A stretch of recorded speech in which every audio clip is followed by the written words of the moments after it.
Vamos falar hoje de eixos e DWG.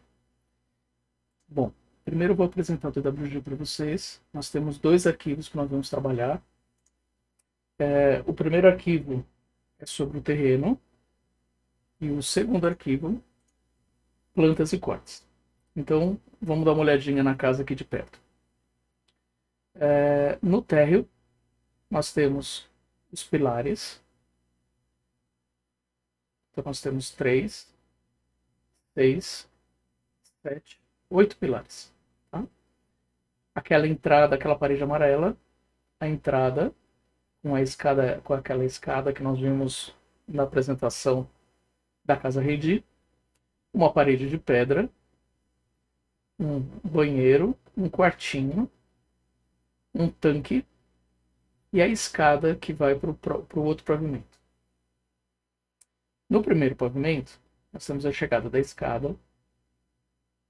Então a gente tem uma sala, o caixilho grande, um corredorzinho que vai dar num quarto, com aquele outro caixilho que nós também vamos desenvolver.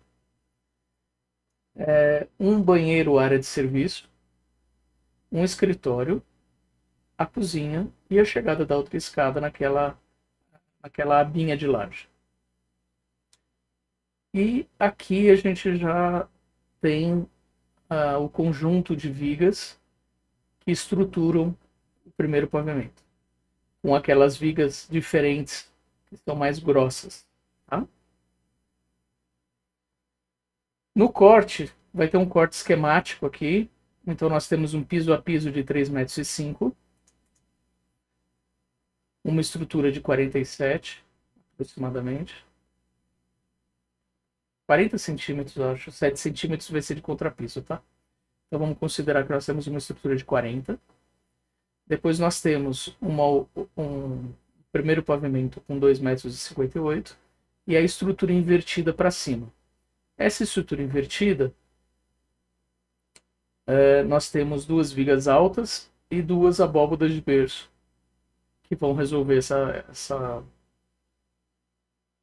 cobertura. Então aqui, esse é o elemento que a gente vai modelar. E aqui algumas medidas para ajudar. Tá bom? Precisa do DWG para fazer o desenho no Revit? Não, claro que não. Aqui a gente vai aproveitar apenas, tá? Vamos começar colocando os eixos lá no Revit. Então, nós temos 3 eixos que estão distantes 5 metros e 38 cada conjunto deles, tá? Vou voltar aqui para o Revit. Vamos olhar numa implantação.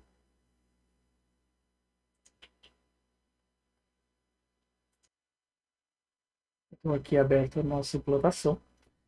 Esse conjunto de ícones eu vou falar na próxima aula. Resta vocês... vou deixar aqui já avisado que esse símbolo vermelho e verde marca a origem interna dos arquivos do Revit. Ele não tem grande relevância, além do fato de que tudo que estiver desenhado extremamente longe disso vai se tornar um problema.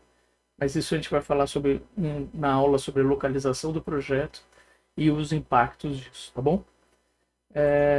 Esse símbolo, que é um círculo, é o Project Base Point. E o símbolo, que é um triângulo, é o Survey Point. Mas isso vamos reservar para ver na próxima aula. Então eu vou colocar o meu desenho aqui próximo. Como nós já verificamos a distância dos eixos, vamos começar colocando os eixos. E eu vou deixar aqui relativamente próximo desse... Eu vou usar o ponto, efetivamente, de origem interna. Então nós vamos na aba de arquitetura. No fim dos botões, nós temos os eixos, atalho GR. Quando clica, a nossa barra aqui já foi atualizada, porque faz sentido para essa ferramenta. Nós podemos desenhar um eixo através de 2 pontos, um eixo que seja um arco, que seja uma outra modalidade de arco de centro e fim do arco, selecionando linhas existentes ou fazendo um multissegmento. Tá? Nós vamos fazer aqui um eixo simples de 2 pontos. Então eu vou para a minha área de desenho e com 2 pontos eu crio o eixo. Posso começar clicando aqui nesse botão da origem interna e deslocando o meu mouse para cima ou para baixo, tanto faz. Cliquei o segundo ponto, o eixo está criado. Então vamos olhar de perto esse eixo para saber o que a gente pode fazer a respeito dele. Como eu ainda estou na ferramenta, eu vou dar 2 vezes ESC e vou selecionar o meu eixo. Por que ele nomeou com 11? É porque esse arquivo eu já aproveitei em outros desenhos e já houveram 10 eixos.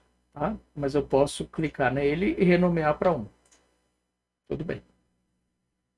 Poderia vir aqui na minha palette de properties e modificar o nome desse eixo por aqui e daria certo também. Eu poderia pôr A e ele já atualiza. Tá bom? Vamos deixar 1 aqui. Essa caixinha significa que a cabeça do eixo está ativa. Se eu clicar de novo nela, ele esconde. Veja que o nome do eixo continua. Vou clicar de novo, vou acender essa cabeça do eixo. E vou vir na minha outra ponta e puxar o eixo para baixo. Aqui eu também posso ativar a cabeça do eixo. Eu posso ter as 2 pontas, tanto faz.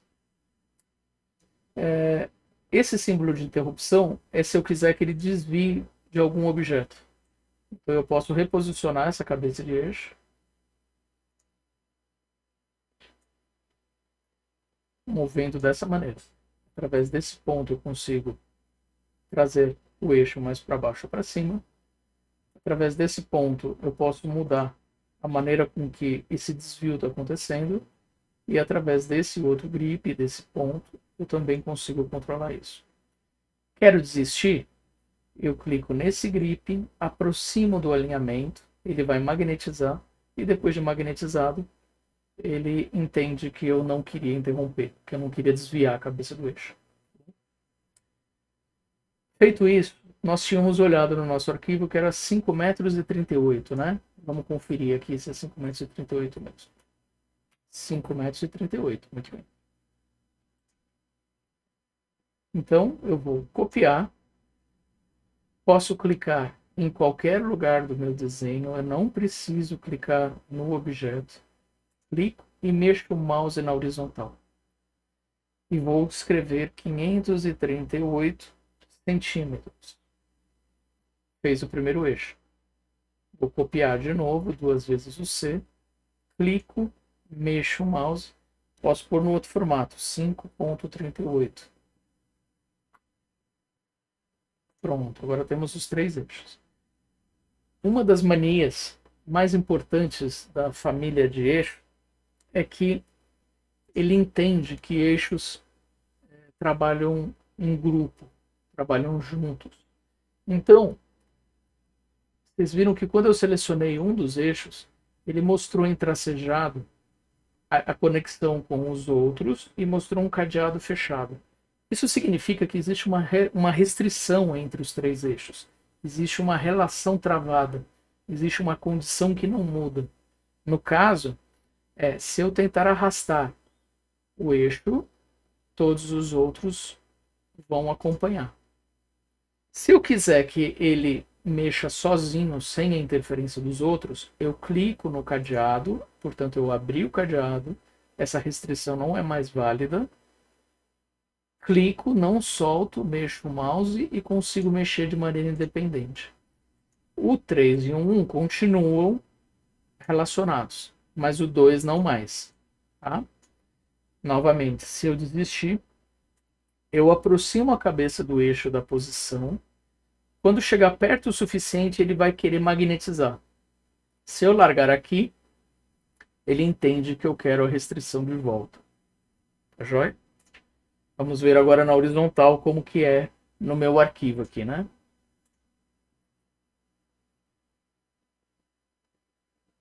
São 4,90 m. 4,90 m. Vamos voltar aqui para o meu modelo. Então, novamente, aba de arquitetura, clico em grid, posso clicar aqui e mexer o mouse para lá. Feito isso, ele está esperando criar outro grid. Então, 2 vezes ESC. Assim você sai da ferramenta, tá bom?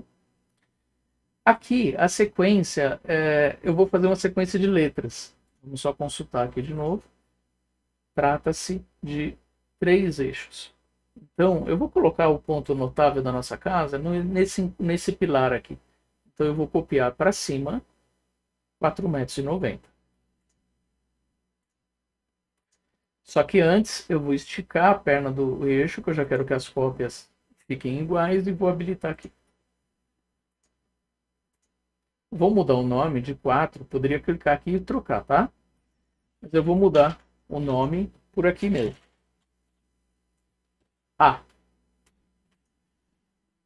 Bom. Selecionei. Seleciono a ferramenta de cópia. Clico em qualquer lugar do meu desenho, não importa, desde que eu mantenha na vertical. 4.9. Poderia copiar também usando esse daqui como referência. Clico num ponto qualquer, mexo o mouse até que ele encontre um outro objeto. Ou digitar 4.9, não era mesmo.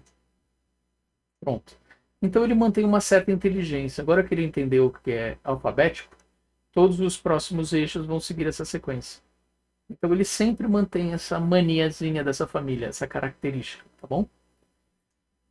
Vamos só encurtar um pouco mais, deixar um pouco mais agradável de se olhar os eixos, né? E estamos na escala 1:200. Eu vou aproximar para vocês separarem aqui. Vou fazer um desenho para 50. Então, quando eu mudo, olha o que aconteceu. Vocês podem me dizer, o texto diminuiu. Não, muito cuidado nessa hora. Anotações no Revit não mudam o seu tamanho. Se esse texto tem 2 milímetros, ele vai ter sempre 2 milímetros. Se ele tiver 4 milímetros, sempre 4 milímetros. O que aconteceu é que quando eu mudei a escala, o desenho cresceu, mas o texto foi a única coisa que não mexeu, tá bom? Então essa é uma curiosidade, tanto o desenho quanto o círculo. Visualmente, a impressão que nos dá é que o texto diminuiu. Não, o desenho cresceu, tá? Ao ponto da representação da linha também ser afetada. Nada mais normal, né? Isso daqui, esse ritmo com que acontece o traço do ponto, também não está sujeito à escala. Ele é da ordem natural, ele é da escala do desenho. Você com a sua prancheta, com a sua lapiseira, registrando aquele momento, tá? Aquilo vai ter sempre aquele tamanho.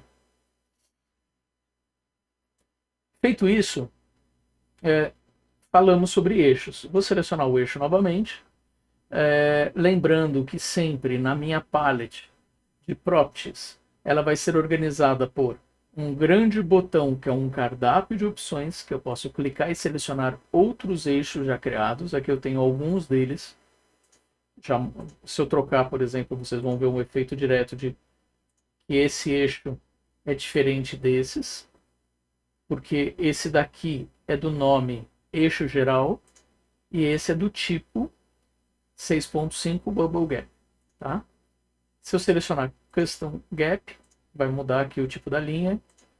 Se eu selecionar para esse outro, só Bubble, vai mudar também. E se eu voltar para o que era, ele está com o registro mais parecido agora. Então, todas as características do objeto selecionado na minha palette de properties, eu primeiro vou ter um botãozão, que é um cardápio de opções. Depois eu vou ter uma listagem de características, que são as características das instâncias, dos indivíduos. Essa característica, o nome, por exemplo, que no caso essa daqui se chama 2, é uma característica que só vale para esse eixo. Não vale para esse, não vale para esse. Para esse daqui é 3, para esse daqui é 1. Se eu tentar trocar pelo mesmo nome de um que já existe, a mania dessa família vai ser que isso não é permitido.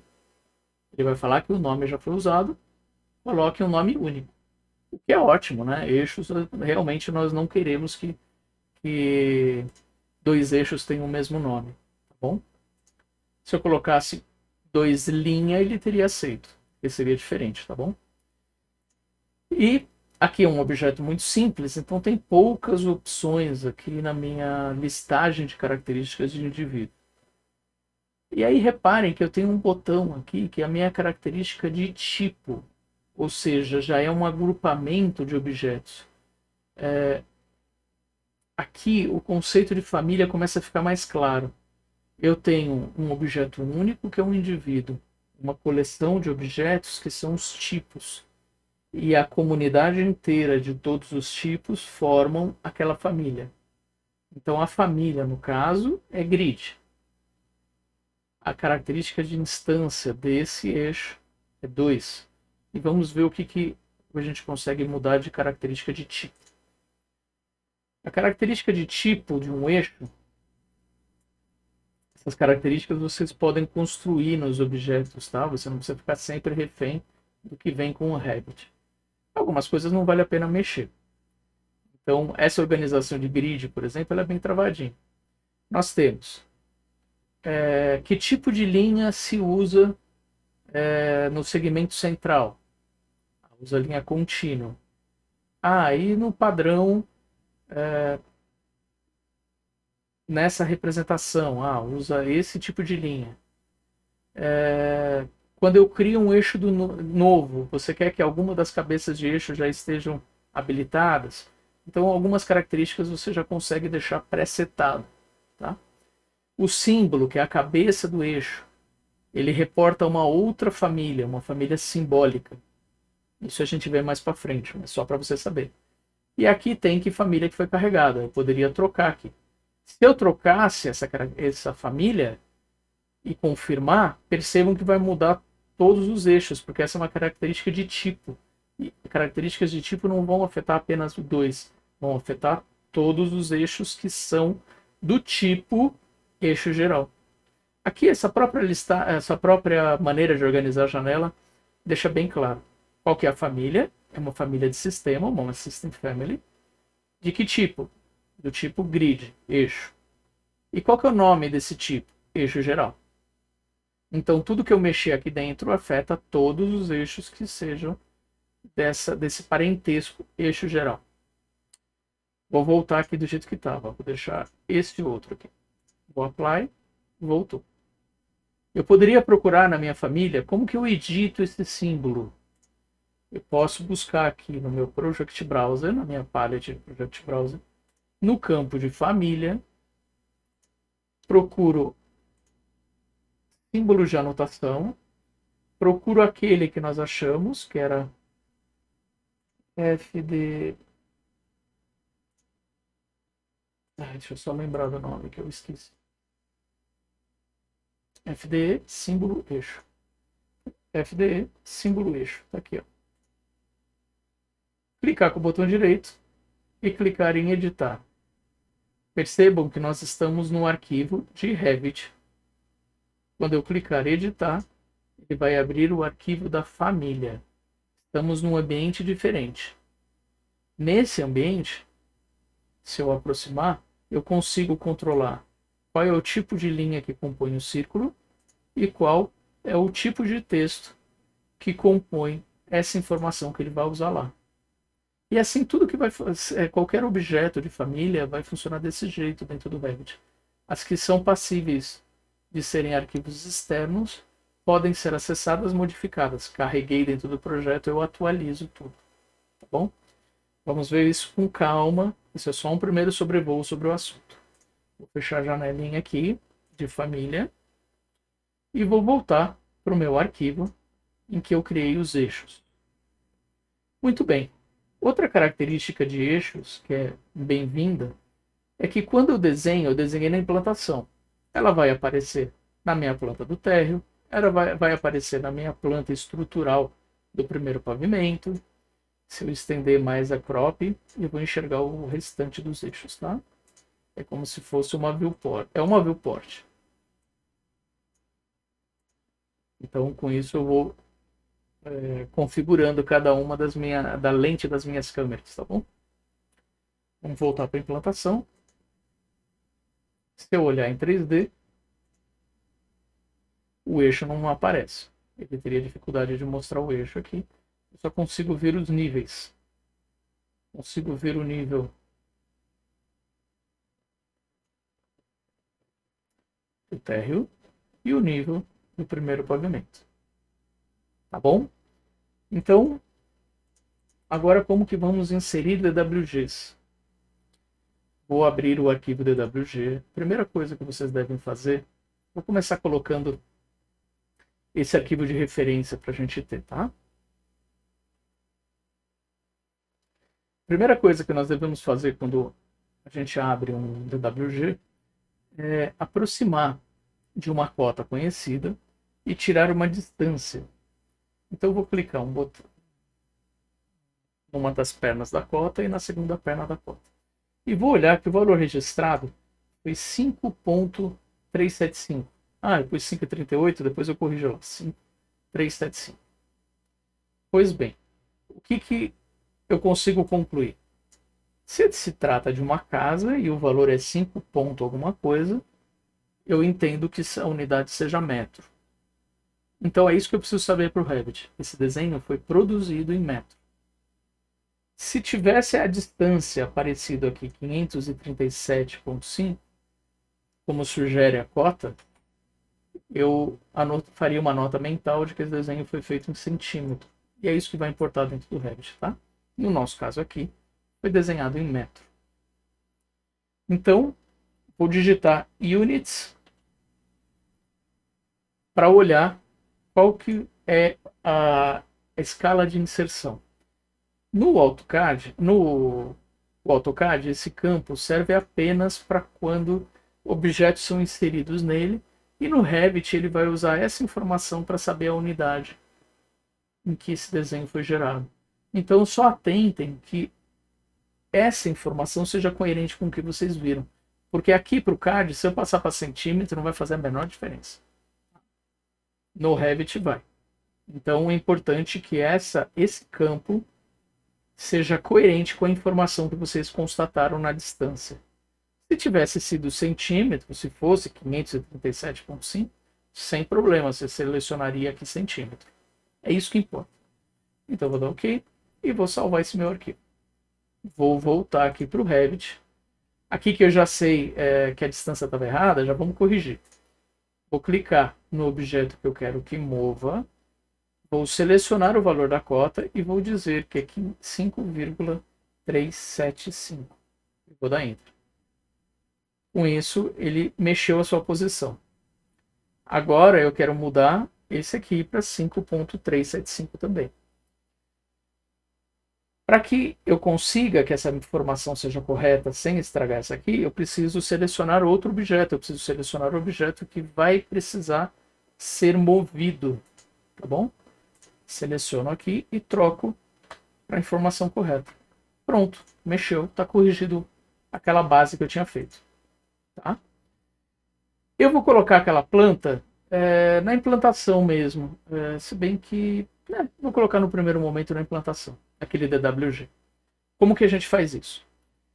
Eu vou na aba de Insert e seleciono e percebo que tenho um link CAD aqui, com cadeadinhos fechados, com os elos, elos de uma corrente e uma outra ferramenta de importação de CAD aqui.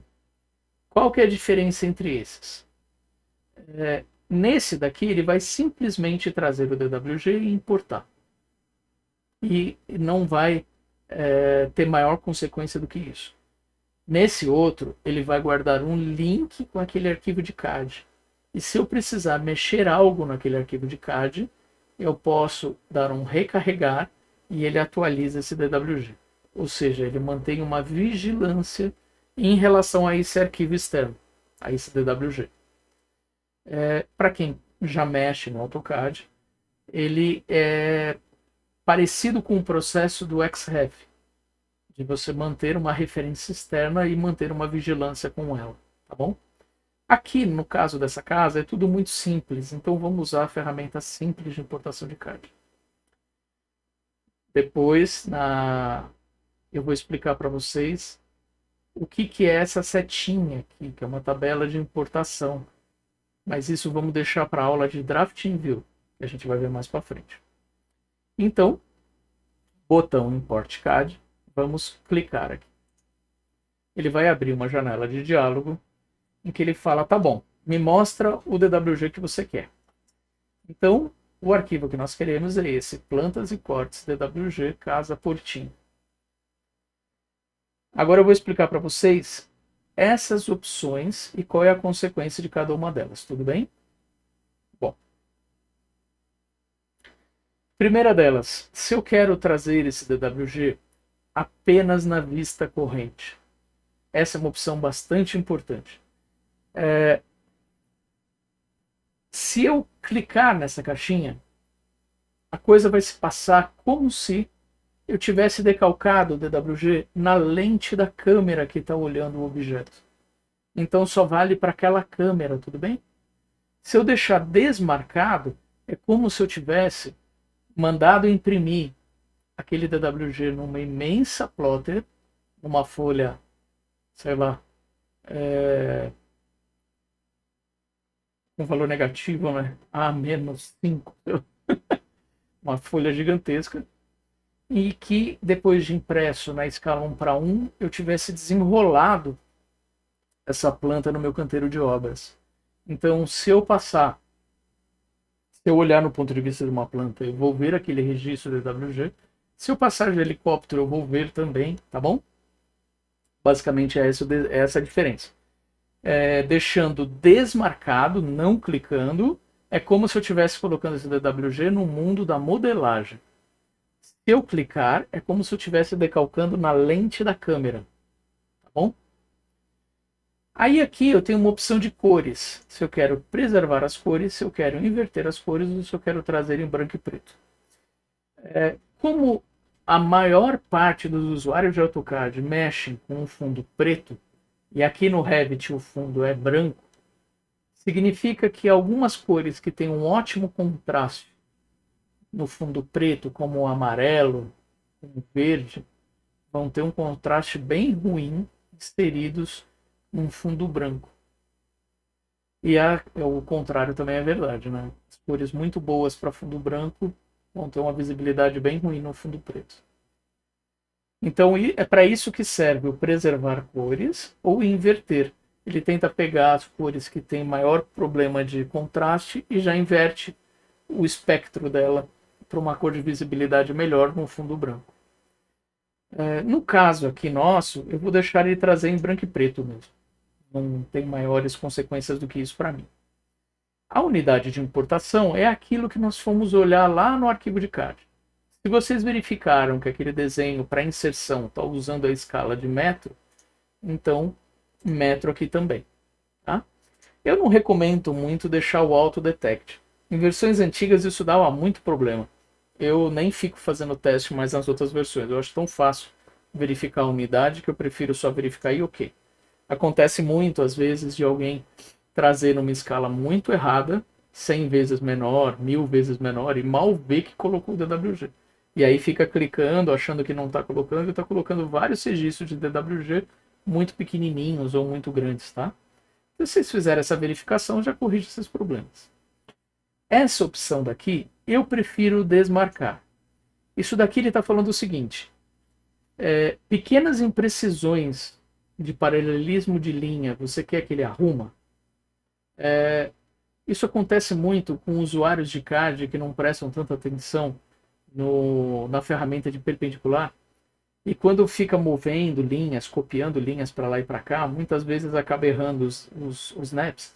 Vocês já devem ter visto arquivos de CAD, ou se não viram, vão ver, arquivos de CAD que tem uma imprecisão na quarta, quinta casa decimal. Isso é profundamente irritante para quem é mais metódico, né? Aqui ele se propõe a corrigir. Como eu não sei com que critério que ele faria a correção, eu acho desnecessário, prefiro não pôr. Mas vai de gosto pessoal, tá bom? E o posicionamento é se você quer trazer esse objeto automaticamente de centro para centro. No caso aqui é pouco útil isso, né? Porque a área que compreende esses eixos todos dentro do Revit dificilmente vai coincidir com aquele que eu tenho 3 plantas e vários cortes desenhados. O centro geométrico disso não é relevante. Automático, origem por origem interna, já começa a ficar interessante. Se vocês separarem, vocês vão ver que eu deixei o desenho no 0 do AutoCAD aqui, ó. Então seria, apesar de que no Revit a gente começou a fazer o desenho aqui. De qualquer jeito vai ficar muito próximo. Se quiser usar o automático origem interna, é possível. E aí você tem o processo manual através do ponto de inserção da origem ou manual pelo centro. Tanto faz. Eu vou mostrar no manual só para vocês verem o DWG se comportando ali. Mas aqui vai ao gosto do freguês. Vou clicar em Open. Ele está trazendo o DWG.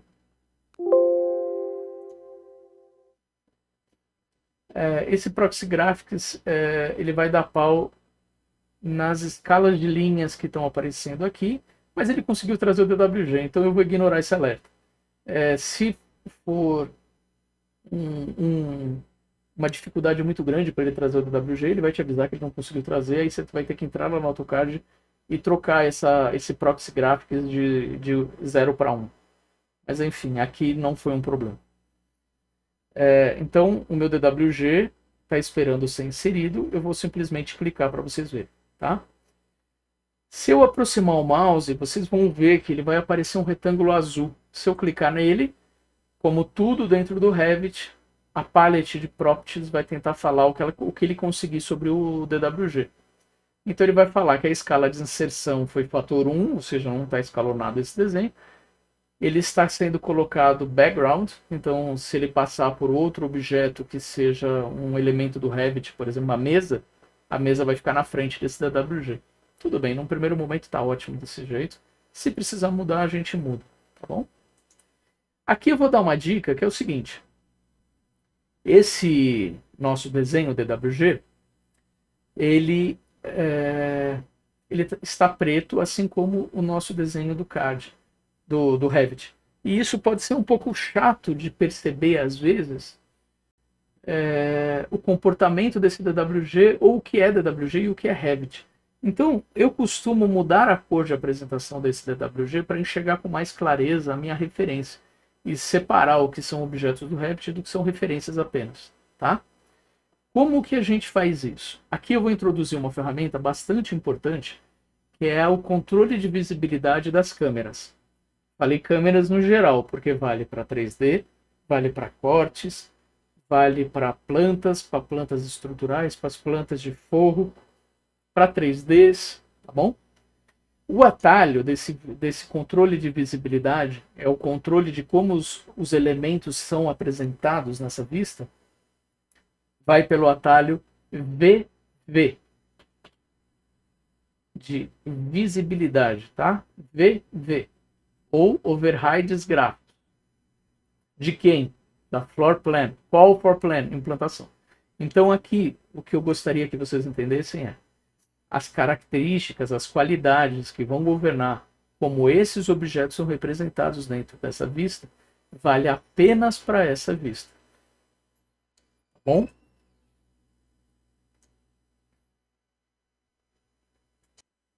Nessa listagem, que é bastante comprida, a gente consegue ter uma primeira visualização de quantas famílias existem dentro do Revit.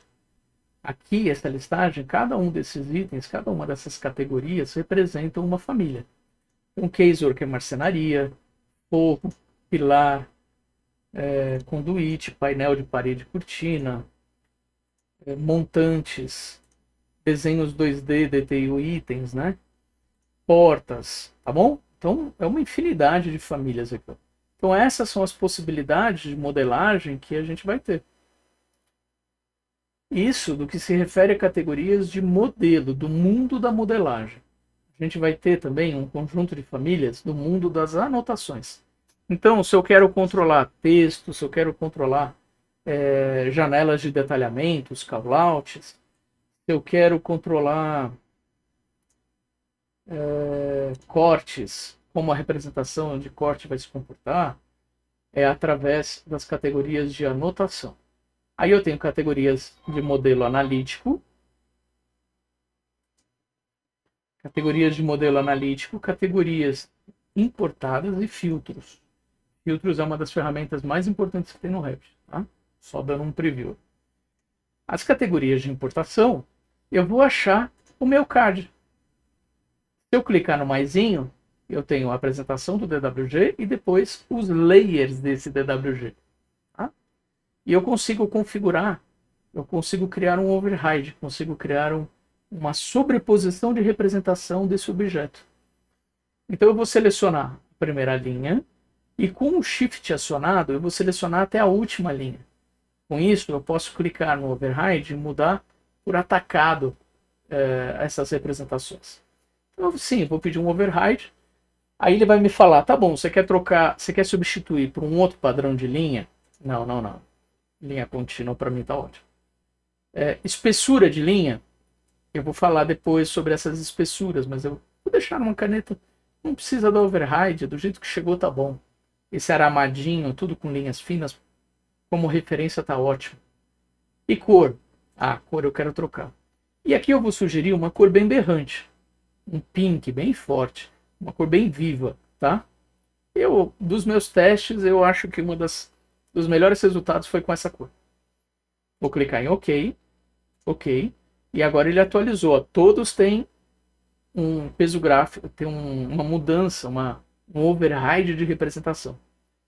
E aí eu vou pedir para ele quebrar o tone pela metade, ele dar um half tone, ele tirar a força dessa cor. E isso dá uma bela atenuada. Então eu vou aplicar. Vocês podem ver que já modificou o DWG.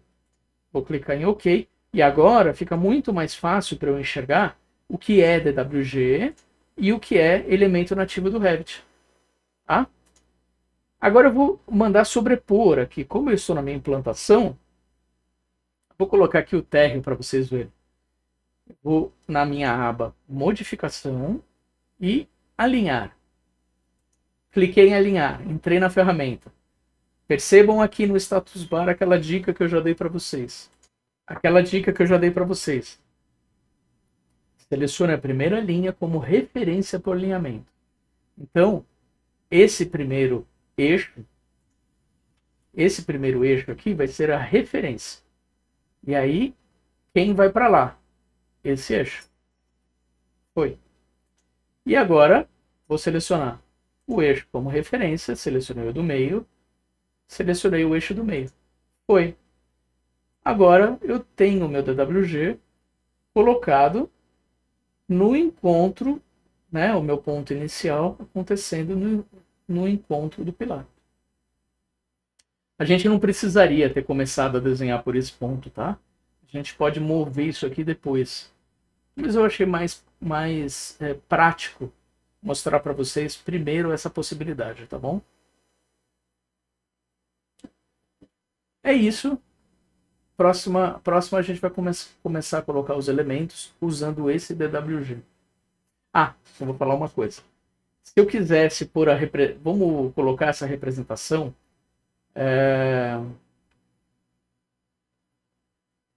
como referência para as minhas outras plantas, né?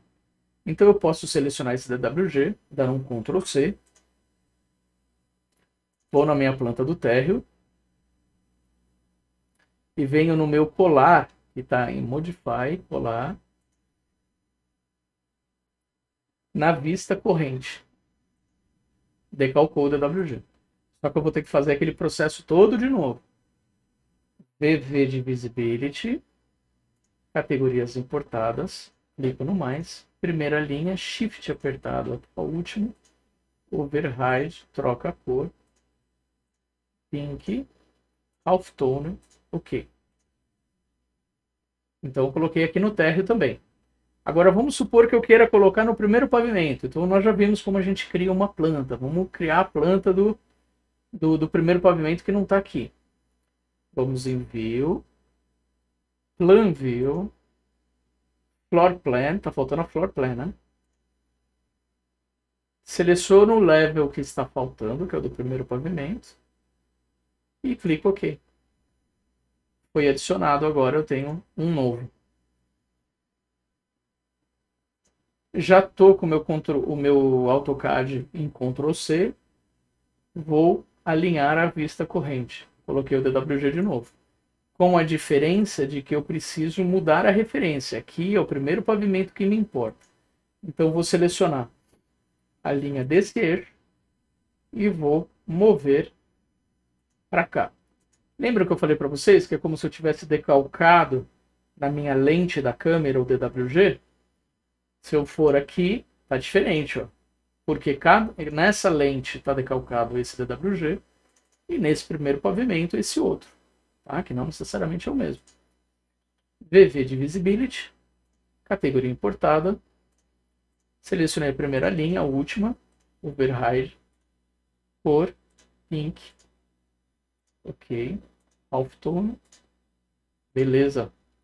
Então eu tenho aqui o meu DWG sobreposto à minha base do AutoCAD.